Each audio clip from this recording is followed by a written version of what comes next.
John, thank you very much indeed. A very good afternoon to you. An unsettled week just passed, and it looks as though there's another one to come, and it really starts this afternoon. Not everybody benefiting from the high pressure, although it is dominant across much of Scotland and Northern Ireland. But as we move down towards the central parts of the British Isles, fronts dominating there, and even south of that zone, well, we've seen a fair amount of cloud through the course of the morning, thick enough for some showery bursts of rain. Some of those showers really quite heavy, with the odd thundery rumble thrown in for good measure. And that's going to be the way of it for this afternoon as well.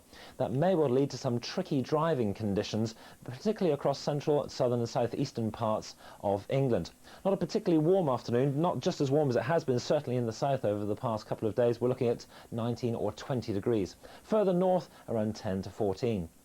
Now, if we take a look at how things are going to develop over the next few days, you may well remember on Wednesday of this week it was really quite unsettled, and if we run the sequence of pressure over the next few days, you'll see that a low pressure begins to develop here across Iberia through Biscay, and in the middle of the week it becomes the dominant feature across the British Isles before moving away into the continent, and then we look towards the northwest for more unsettled weather.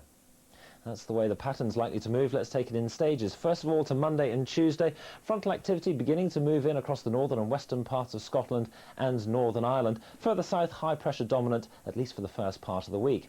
So the thickest of the cloud for Bank Holiday Monday across this northwestern quarter of Scotland, some rain and drizzle there. Further south, bits and pieces of clouds, certainly through the Midlands and North Wales to start the day, but eventually a little bit of brightness creeping through. Then by Tuesday, the remnants of that front trying to get down into the central parts of Scotland. Elsewhere, many parts of England and Wales, dry, bright and sunny too. Temperatures getting on towards 21. But late in the day, here come the first signs of that rain moving in across the Channel Islands and the south of England. Quite heavy and thundery. And you'll notice that by Wednesday, it really is very much the dominant feature across England and Wales. And even at this distance, we would warn you of some very heavy downpours and the possibility of some localised flooding. It looks as though it's going to be a very wet day for many parts of England and Wales as we move on through Wednesday. Perhaps that rain getting to the far south of Scotland and the south of Northern Ireland as well. But keep an eye on that one and keep updated.